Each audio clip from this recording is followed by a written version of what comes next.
Baiklah, pada kesempatan kali ini kami akan mempresentasikan judul tugas kelompok kami, yaitu Hukum Pendaftaran Tanah Adat di Indonesia. Adapun kami mengambil 4 unsur masalah di judul kali ini yang akan dijelaskan oleh masing-masing teman saya. Sebelumnya saya akan menjelaskan sedikit tentang apa itu hukum tanah adat di Indonesia. Sebagaimana yang diatur dalam pasal 5 Undang-Undang Nomor 5 Tahun 1960 yang berbunyi, hukum agraria yang berlaku atas bumi, air, dan ruang angkasa ialah hukum adat. Sepanjang tidak bertentangan dengan kepentingan nasional dan negara yang berdasarkan atas persatuan bangsa dengan sosialisme Indonesia serta dengan peraturan-peraturan yang tercantum dalam undang-undang ini dan dengan peraturan perundangan lainnya. Segala sesuatu dengan mengindahkan unsur-unsur yang bersandar pada hukum agama. Tanah-tanah yang kepemilikannya terdiri dari beberapa orang atau kelompok seperti tanah adat mengenai pendaftaran tanah pada awalnya bukanlah sesuatu yang penting dilakukan. Sebab yang diprioritaskan adalah fungsi haknya, yakni bagaimana supaya memberi manfaat bagi seluruh anggota keluarga sekawan yang hidup di atas tanah tersebut. Bukan fungsi amannya hak tersebut di tangan seseorang. Selain itu, pengaruh perkembangan manusia yang semakin maju, tentu tanah milik bersama dalam satu kawasan atau satu keluarga pun akan menjadi sasaran untuk dikeluarkan bagian-bagian tertentu kepada individu anggota masyarakat hukum adat yang bersangkutan dari kepemilikan bersamanya. Proses seperti ini bahkan semakin lama semakin menjadi kegiatan manusia secara alamiah dan tidak terelakkan terjadinya di atas tanah-tanah adat atau tanah milik keluarga sekalipun. Tetapi sekalipun pendaftaran tanah bukan tradisi berdasarkan konstruksi hukum adat, namun untuk memenuhi tuntutan pembangunan dan kebutuhan masyarakat akan pentingnya jaminan kepastian hukum atas tanahnya. Maka pendaftaran tanah tersebut sudah dapat dipastikan akan menjadi satu hal yang harus digiatkan. Secara alamiah, kepemilikan bersama tersebut semakin lama semakin menyempit. Akibat proses individualisasi pemilikan tanah, maka tuntutan mendaftarkan tanah yang dilindungi tentunya tidak lagi dapat dielakkan atau sudah menjadi keseharusan. Baiklah, saya sumbangan teman saya untuk menyampaikan unsur saya pertama. Saya akan melanjutkan arti penting tanah adat bagi masyarakat hukum adat. Hak utama yang menyebabkan tanah itu memiliki kedudukan yang sangat penting dalam hukum adat yaitu bahwa tanah itu merupakan tempat tinggal, memberikan penghidupan, tempat di mana warga yang meninggal dunia dikebumikan dan merupakan pula tempat tinggal pelindung persekutuan dan roh para leluhur persekutuan. Antara persekutuan dengan tanah yang mendudukinya itu terdapat hubungan yang erat sekali, hubungan yang mempunyai sumber serta yang bersifat religiomagis. Surojo Wiknojodipuro 1983. Berkat hubungan religius magis ini, persekutuan memperoleh hak untuk menguasai dan memanfaatkan tanah tersebut, mengambil hasil dari tumbuhan dan hewan yang ada di sana, dan berburu.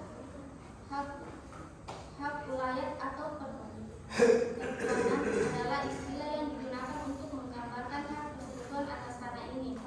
Dalam pengertian hukum merupakan serangkaian wewenang dan kewajiban sesuatu masyarakat hukum adat tertentu atas suatu wilayah tertentu yang merupakan perannya sebagai sarau para warganya untuk mengambil manfaat dari sumber daya alam termasuk tanah perairan, tanaman dan binatang dalam wilayahnya yang menjadi sumber kehidupan dan pencariannya. Suryaman Mustari dia mengatakan bahwa terdapat dua hal yang menyebabkan sehingga tanah memiliki kedudukan sangat penting dalam kehidupan, yaitu satu, karena sifatnya tanah merupakan satu-satunya benda kekayaan yang bersifat tetap dalam keadaannya sebagai benda yang nyata. Dua, karena faktanya bahwa tanah merupakan tempat tinggal dan memberikan penghidupan bagi masyarakat hukum adat, tempat pemakaman leluhurnya serta tempat tinggal roh leluhur masyarakat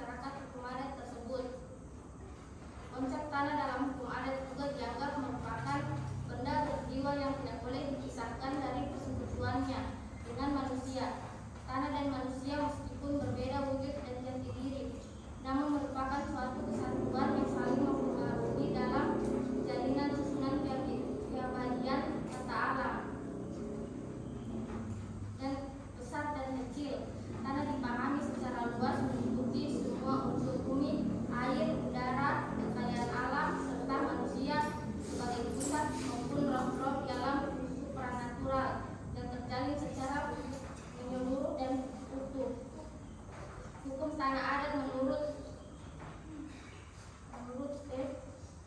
Sihombing adalah hak pemilikan dan penguasaan sebidang tanah yang dalam masyarakat adat pada masa lampau dan masa kini, serta ada yang tidak mempunyai bukti-bukti kepemilikan secara autentik atau tertulis. Kemudian pula ada yang didasarkan atau pengakuan dan tidak tertulis. Terima kasih.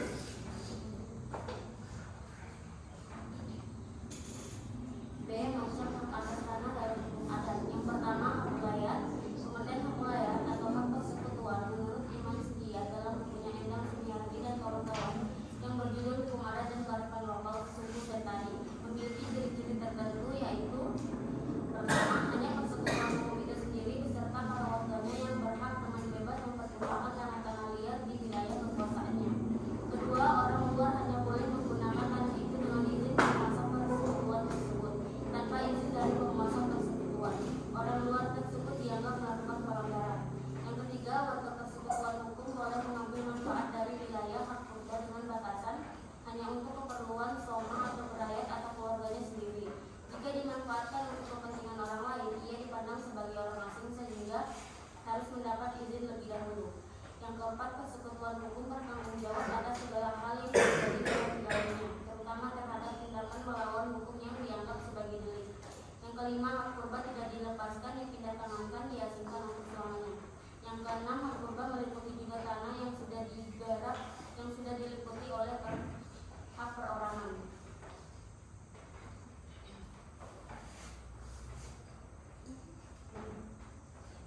Yang kedua adalah hak perseorangan. Hak perseorangan adalah hak yang dimiliki oleh warga desa atau warga luar atas sebidang tanah yang terletak di wilayah hak purba atau ulayat persekutuan hukum yang bersangkutan. Jenis hak perorangan yang terpenting ada 6. Pertama, hak milik, hak yayasan. Yang kedua, hak wenang pilih, hak sinacek, hak mendahulu. Yang ketiga, hak menikmati hasil. 4, hak pakai dan hak menggarap atau mengolah. 5, hak imbalan jabatan. 6, hak wenang beli. Sekian. Baik, selanjutnya teman-teman. Kebijakan hukum terhadap tanah adat yang belum didasarkan menurut peraturan pemerintah nomor berapa tahun 1997 tentang pendaftaran tanah. Sebelumnya kita akan bahas mengenai pada tahun-tahun awal setelah kemerdekaan, pemerintah Indonesia menetapkan Undang-Undang Nomor 5 Tahun 1960 tentang Peraturan Dasar Pokok-Pokok Agraria dengan tujuan untuk menghindari perbedaan antara hukum adat dan hukum perdata Belanda mengenai masalah pertanahan. Pengaturan hak atas tanah merupakan salah satu kewajiban negara untuk menciptakan kepastian hukum dan melindungi hak masing-masing pihak. Pendaftaran tanah dilaksanakan menurut Pasal 19 Undang-Undang Nomor 5 Tahun 1960 tentang Peraturan Dasar Pokok-Pokok Agraria. Pasal yang sama mengatur pendaftaran tanah untuk menjamin kepastian hukum di pihak pemerintah. Ketentuan peraturan pemerintah berlaku di seluruh wilayah negara Republik Indonesia. Pendaftaran tanah menurut Pasal 1 Peraturan Pemerintah Nomor 24 Tahun 1997 tentang pendaftaran tanah adalah sebagai berikut. Rangkaian kegiatan yang dilakukan oleh pemerintah secara terus-menerus berkesinambungan dan teratur, meliputi pengumpulan, pengolahan, pembukuan dan penyajian serta pemeliharaan data fisik dan data yuridis dalam bentuk peta dan daftar mengenai bidang-bidang tanah dan satuan rumah susun, termasuk pemberian sertifikat sebagai tanda bukti haknya bagi bidang-bidang tanah yang sudah ada haknya dan hak milik atas satuan rumah susun serta hak-hak tertentu yang membebaninya. Selanjutnya, objek pendaftaran tanah menurut Pasal 9 ayat 1 dan ayat 2 Peraturan Pemerintah Nomor 24 Tahun 1997 tentang pendaftaran tanah sebagai berikut.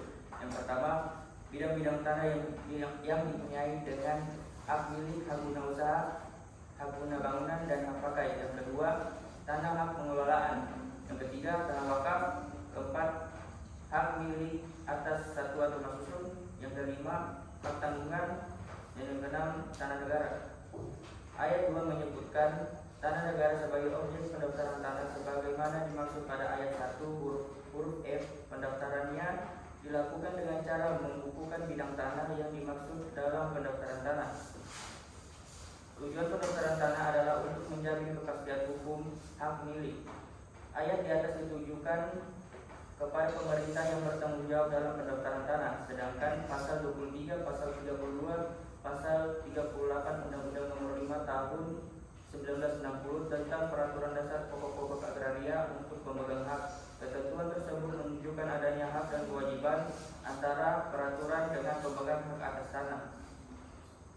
Pasal 3 Peraturan Menteri Pertanian dan Agraria Nomor 2 Tahun 1962 tentang pengawasan konversi dan pendaftaran bekas hak-hak Indonesia atas tanah mengatur tentang hak-hak yang tidak diuraikan dalam surat hak tanah, sehingga oleh yang bersangkutan diajukan hal-hal sebagai berikut. Yang pertama, tanda bukti hak bukti surat pajak hasil bumi atau bukti surat pemberian hak oleh instansi yang berwenang.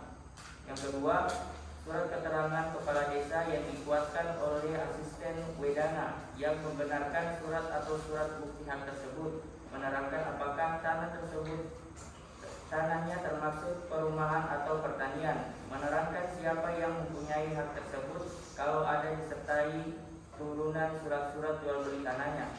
Tanda bukti kewarganegaraan sah dari yang mempunyai hak.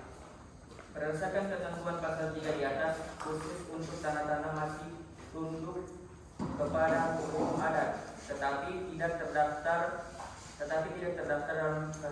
dalam ketentuan konversi sebagai tanah yang dapat dikonversikan kepada hak atas tanah menurut ketentuan Undang-Undang Nomor 5 Tahun 1960 tentang Peraturan Dasar Pokok-pokok Agraria, tetapi diakui sebagai hak adat, maka dapat ditempuh dengan upaya penegasan hak yang diajukan kepada Kepala Kantor Pendaftaran Tanah setempat, diikuti bukti pendahuluan antara lain sebagai berikut. Yang pertama, bukti pajak. Yang kedua, surat jual beli yang dilakukan sebelum berlakunya Undang-Undang Nomor 5 Tahun 1960 tentang Peraturan Dasar Pokok Agraria. Yang ketiga, surat membenarkan tentang hak seseorang. Yang keempat, surat menerangkan tanah untuk perumahan dan pertanian. Dan yang terakhir, keterangan kewarganegaraan orang yang bersangkutan.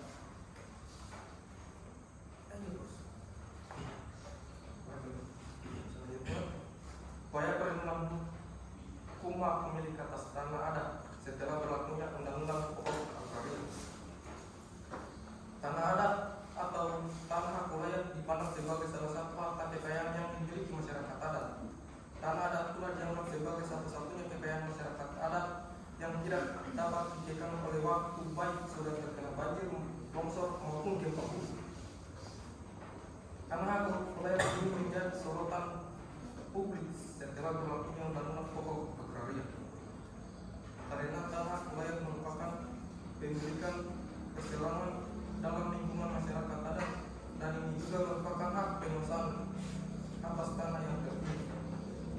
Dalam penjelasan pasal 24 ayat 1 Peraturan Pemerintah Nomor 24 Tahun 1997 tentang pendaftaran tanah, dinyatakan bahwa bukti kepemilikan pada dasarnya terdiri dari bukti kepemilikan atas nama pemegang hak pada waktu berlakunya UPA, dan apabila hak tersebut kemudian beralih, bukti peralihan hak berturut-turut sampai ke tangan pemegang hak pada waktu dilakukan pembukuan hak. Alat-alat bukti tertulis yang dimaksudkan antara lain dapat berupa akta pemindahan hak yang dibuat di bawah tangan, yang dibubuhi tanda kesaksian oleh kepala adat atau kepala desa atau kelurahan yang dibuat sebelum berlakunya peraturan pemerintah ini, atau ketuk pajak, bumi, lantre, girik, pipil, kikitil, dan berpondi Indonesia sebelum berlakunya peraturan pemerintah nomor 10 tahun 1991, atau lain-lain bentuk alat pembuktian tertulis dengan nama apapun juga sebagaimana dimaksud dalam pasal 2, pasal 6, dan pasal 7 ketentuan konversi UPA. Dalam album tertulis tersebut tidak lengkap atau tidak ada lagi. Pembuktian kepemilikan itu dapat dilakukan dengan keterangan saksi atau pernyataan yang bersangkutan yang dapat dipercaya kebenarannya. Negara Kesatuan Republik Indonesia berdasarkan Pasal 1 Ayat 3 Undang-Undang Dasar 1945 adalah negara hukum konstitusional yang memberikan jaminan dan memberikan perlindungan atas hak warga negara. Dalam hal ini, masyarakat atau hukum adat adalah warga negara Indonesia yang merupakan penduduk asli negara ini yang mempunyai sistem tatanan adat sebelum negara Indonesia lahir yang haknya dilindungi, hak-haknya baik itu hak politik maupun hak atas tanah dan sumber daya alam yang ada di wilayah adat. Baik, saya lanjutkan. Pengakuan negara terhadap keberadaan dan hak-hak masyarakat hukum adat telah tertuang di dalam Konstitusi Negara Indonesia sebagaimana yang dinyatakan dalam pasal 18B ayat 2 dan pasal 28 ayat 3 Undang-Undang Dasar 1945. Pengaturan tentang masyarakat adat juga telah terdapat di undang-undang sektoral, yaitu Undang-Undang Kehutanan, Undang-Undang Sumber Daya Air, Undang-Undang Perkebunan, Undang-Undang Perlindungan dan Pengelolaan Lingkungan Hidup, Undang-Undang Pemerintahan Daerah, Undang-Undang Pengelolaan Wilayah Pesisir dan Pulau-Pulau Kecil, serta Undang-Undang tentang Desa yang lahir pada akhir 2013, di mana terdapat pengaturan khusus terhadap desa adat. Kemudian, namun dalam realitanya, konsep hak menguasai tanah oleh negara berkontribusi terhadap sejumlah pengingkaran terhadap hak-hak masyarakat hukum adat atas sumber daya alam yang ada di wilayah adatnya. Hal ini terjadi dapat dicermati akibat penggunaan hak menguasai tanah secara berlebihan oleh negara. Konsep menguasai oleh negara harusnya memperhatikan hak-hak masyarakat hukum adat yang telah ada secara turun-temurun sebelum negara ini lahir. Idealnya, hubungan hak menguasai tanah oleh negara dan hak-hak wilayah masyarakat hukum adat terjalin secara harmonis dan seimbang. Berbagai macam pengakuan masyarakat hukum adat di pemerintah dalam berbagai peraturan perundang-undangan, baik di dalam Konstitusi Undang-Undang 1945 maupun peraturan-peraturan sektoral lainnya. Namun, pengakuan yang diberikan merupakan pengakuan bersyarat, yaitu sepanjang tidak bertentangan dengan kepentingan nasional dan negara yang berdasarkan atas persatuan bangsa dengan sosialisme Indonesia, serta dengan peraturan-peraturan yang tercantum dalam UU BA dan peraturan perundang-undangan lainnya. Pengakuan bersyarat ini juga berkorelasi dengan hak menguasai tanah oleh negara, sehingga berimplikasi terhadap kepastian hukum hak masyarakat hukum adat atas tanah dan sumber daya alam belum bisa terpenuhi. Baik, saya lanjutkan materi keempat tentang prosedur pendaftaran tanah adat. Yang pertama, pendaftaran tanah adat secara sporadik menurut PP nomor 24 tahun 1997. Pendaftaran tanah secara sporadik dilakukan atas permintaan pihak yang berkepentingan. Pihak yang berkepentingan adalah pihak yang berhak atas tanah yang bersangkutan atau kuasanya. Terus yang kedua, pembuatan peta dasar pendaftaran.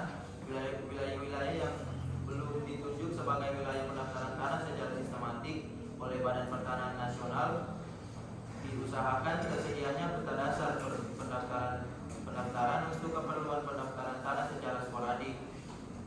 Yang ketiga, penetapan batas-batas bidang tanah untuk memperoleh data fisik yang diperlukan bagi pendaftaran tanah. Bidang-bidang tanah yang akan dipetakan akan diukur setelah ditetapkan letaknya, batas-batasnya, dan menurut keperluannya ditempatkan tanda-tanda batas di setiap sudut bidang tanah yang bersangkutan. Dan yang keempat, pengukuran dan pemetaan bidang-bidang tanah dalam pembuatan peta pendaftaran. Bidang-bidang tanah yang sudah ditetapkan batas-batasnya diukur dan selanjutnya ditetapkan dalam peta dasar pendaftaran.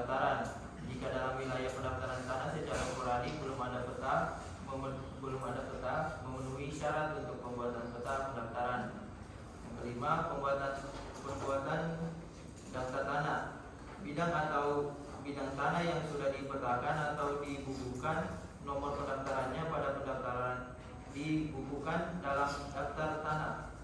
Yang keenam, pembuatan surat ukur bagi bidang-bidang tanah yang sudah diukur serta dipetakan dalam peta pendaftaran. Dibuatkan surat ukur untuk keperluan pendaftaran haknya untuk wilayah-wilayah pendaftaran tanah secara sporadik yang belum tersedia peta pendaftaran. Surat ukur dibuat dari hasil pengukuran bidang-bidang tanah yang sudah ditetapkan batas-batasnya. Yang ketujuh, pembuktian hak baru.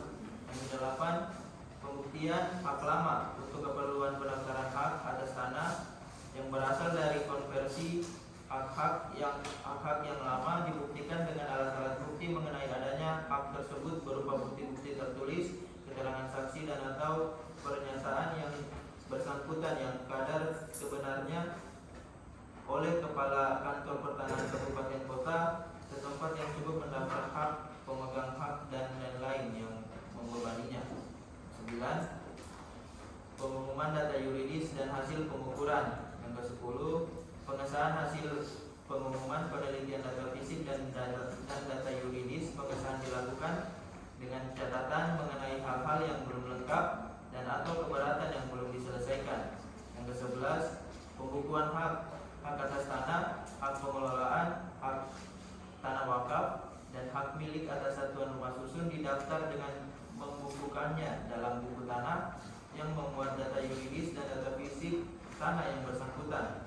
Dan sepanjang ada surat ukurnya, dicatat ukur secara hukum telah didaftar. Dan yang kedua, pendaftaran tanah secara sistematik. Yang pertama, adanya suatu rencana kerja. Yang kedua, pembentukan panitia adjudikasi. Yang ketiga, peraturan peta dasar pendaftaran. Yang keempat, penetapan bidang-bidang tanah. Yang kelima, pembuatan peta dasar pendaftaran. Yang keenam, pembuatan daftar tanah. Yang ketujuh, pembuatan surat ukur. Yang kedelapan, pengumpulan dan penelitian data yuridis. Yang kesembilan, pengumpulan hasil penelitian data yuridis dan hasil pengukuran. Yang ke-10, pengesahan hasil pengumuman penelitian data fisik dan data yuridis. Yang ke-11, pembukuan.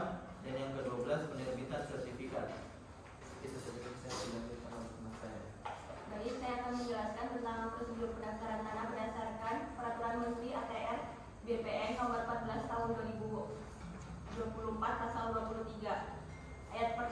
Ayat ke-1, permohonan pendaftaran tanah ulayat berupa hak milik sebagaimana dimaksud dalam pasal 17 ayat 3 huruf A diajukan oleh kelompok anggota masyarakat hukum adat kepada kepala kantor pertanahan.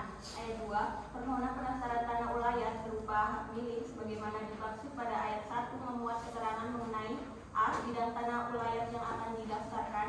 B. Subjek hukum kelompok anggota masyarakat hukum adat berdasarkan rekomendasi dari pemerintah daerah. C. Hubungan hukum antara kelompok anggota masyarakat hukum adat dengan tanah ulayat. Ayat ketiga, permohonan pendaftaran tanah ulayat berupa hak milik sebagaimana dimaksud pada ayat 2 dilengkapi dengan A. Identitas terdiri dari pemohon dan kuasanya apabila dikuasakan. B. Peta bidang tanah. C. Bukti perpajakan yang berkaitan dengan tanah yang dimohon apabila ada. D. Surat pernyataan penguasaan fisik bidang tanah yang memuat 1. Informasi mengenai bidang tanah ulayat. 2. Sejarah penguasaan dan kepemilikan bidang tanah ulayat. 3. Hubungan hukum antara kelompok anggota masyarakat hukum adat dengan tanah ulayat. 4. Pernyataan tidak sedang dalam sengketa. Yang kelima, informasi lain yang berkaitan dengan penggunaan dan pemanfaatan tanah ulayat. Yang ke-E, silsilah atau yang disebut dengan nama lain yang menginformasikan nama-nama anggota kelompok dan atau hubungan hukum antara anggota kelompok sebagai suatu satuan sosial berdasarkan ikatan asal-usul keturunan, tempat tinggal dan atau kepentingan bersama sesuai dengan kaidah hukum adat yang berlaku. Ayat 4, format permohonan sebagaimana dimaksud pada ayat 2 dan format surat pernyataan penguasa bidang tanah sebagai mana dimaksud pada ayat 3 huruf D tercantum dalam lampiran 5 yang merupakan bagian tidak terpisahkan dari peraturan menteri ini. Selanjutnya kesimpulan. Yang pertama, bahwa mengenai hukum adat dari segi pengertian terdapat berbagai pandangan juga pemikiran. Namun dalam penulisan ini kami menyimpulkan hukum adat itu pada dasarnya adalah aturan-aturan yang dibentuk oleh lembaga maupun masyarakat adat yang dalam pelaksanaannya terdapat sanksi yang telah disetujui oleh masyarakat adat tersebut. Erat kaitannya dengan masyarakat adat karena hukum adat tidak akan terbentuk tanpa adanya struktur dan tatanan masyarakat adat terlebih dahulu. Maka dari itu hukum tanah adat adalah komponen hukum dari hukum adat itu sendiri yang mengatur mengenai tanah dari masyarakat tanah adat.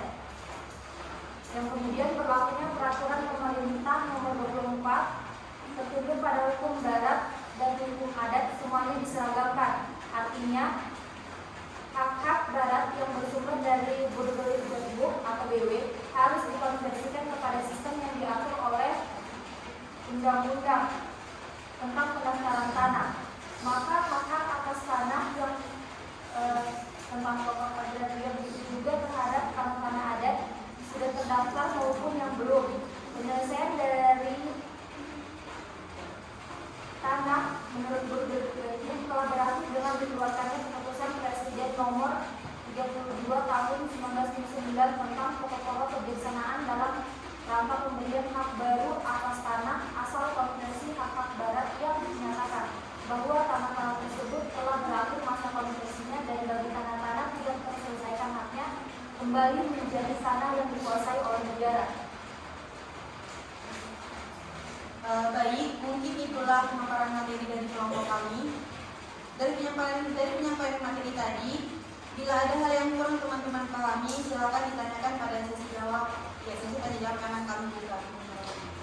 Sebelum bertanya, acungkan tangan, sebutkan nama dan perwakilan dari kelompok mana, baru mengajukan pertanyaannya. Silakan.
Maaf, lompat saya bilang tadi.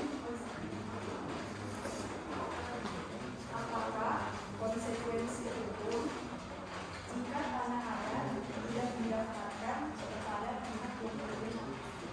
Terima kasih.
dihalau oleh negara.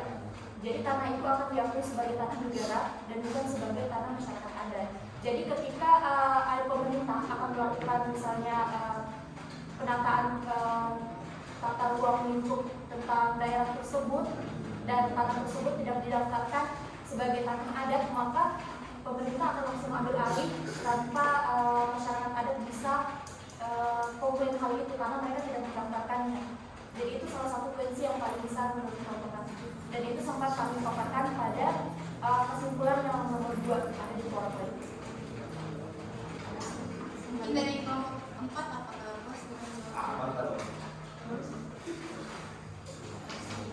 Dari kelompok lain untuk mempersingkat waktu, silakan ibu dari kelompok 1. Baik, assalamualaikum warahmatullahi wabarakatuh. Perkenalkan, nama saya Ibu Sarah, perwakilan dari kelompok 1. Saya ingin bertanya kepada kelompok 3, apa ketentuan tanah itu bisa dikatakan sebagai tanah wilayah atau tanah adat, dan apa dasar hukumnya, serta apa prosedur pengakuan tanah adat? Terima kasih. Bisa jadi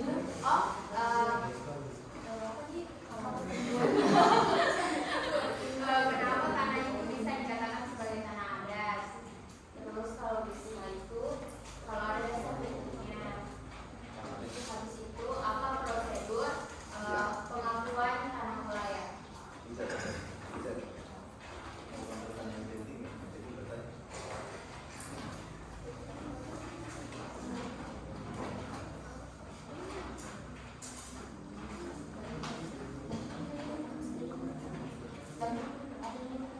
Silakan untuk kelompok 2. Kenalkan, nama saya Fitriani, perwakilan dari kelompok 2. Saya ingin bertanya berupa, bolehkah tanah adat berupa hak wilayah diperjualbelikan?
Dasar hukumnya itu di Peraturan Menteri ATR BPN nomor 14 tahun 2024 pasal 2 ayat 1, hak wilayah dilaksanakan sepanjang ada kenyataannya masih ada menurut ketentuan hukum adat yang berlaku oleh masyarakat hukum adat. Ayat 2, hak wilayah sebagaimana dimaksud pada ayat 1 dinyatakan masih ada apabila a. terdapat sekelompok orang yang masih merasa terikat oleh tatanan hukum adatnya yang mengakui dan menerapkan ketentuan-ketentuan persekutuan tersebut dalam kehidupan sehari-hari. B. Terdapat tanah wilayah tertentu yang menjadi lingkungan hidup para warganya dan tempat mengambil keperluannya hidup sehari-hari, dan atau C.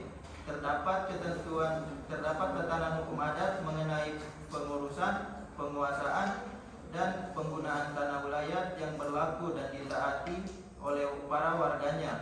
Dan ayat ketiga, masyarakat hukum adat sebagaimana dimaksud pada ayat 1 merupakan sekelompok orang yang terikat oleh tatanan hukum adatnya sebagaimana warga bersama suatu persekutuan hukum karena kesamaan tempat tinggal atau atas dasar keturunan. Dan ayat keempat, karakteristik masyarakat hukum adat sebagaimana dimaksud pada ayat 3 dibedakan dalam A. Kesatuan masyarakat hukum adat dan B. Kelompok anggota masyarakat hukum adat.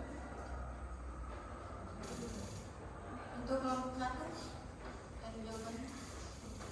Mulai yang banyak kembali. Berdasarkan dasar hukum yang dibuat, tapi prosedur dari pengakuan kan dari kesamaan lagi. Termasuk itu yang dari pasal situ sih sudah disebutkan tadi dari ayat 1.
selanjutnya kami akan menjawab pertanyaan dari kelompok 2 Fitriani, yaitu bolehkah tanah ulayat diperjualbelikan? Menurut kelompok kami tidak boleh diperjualbelikan, namun bisa diwariskan. Jadi yang perlu kita ketahui, tanah ulayat diartikan sebagai tanah bersama para warga masyarakat hukum adat yang bersangkutan. Jadi tanah ini sifatnya milik bersama dan itu tidak bisa untuk diperjualbelikan. Namun pada kenyataannya ada di beberapa daerah di Indonesia yang tanah adat itu mereka salah artikan bisa diperjualbelikan. Dan itu ada beberapa jurnal yang teman-teman bisa dapat temukan kasusnya di daerah, salah satunya di daerah Kota Jayapura. Kemudian mengenai dasar hukumnya, tanah ulayat tidak bisa diperjualbelikan dan bukan menjadi objek pendaftaran tanah berdasarkan ketentuan pasal 9 ayat 1 mengenai peraturan pemerintah nomor 24 tahun 1997 dan mengenai tanah ulayat yang kemudian bisa diwariskan kepada anak cucunya mereka, itu berdasarkan pada pasal 3 Undang-Undang Pokok Agraria. Dijelaskan bahwa hak ulayat diakui sepanjang menurut kenyataannya masih ada, pengakuan itu disertai dengan 2 syarat, yaitu mengenai eksistensi dan pelaksanaannya. Saya kembali kepada moderator. Untuk kelompok 2. Baik, terima kasih.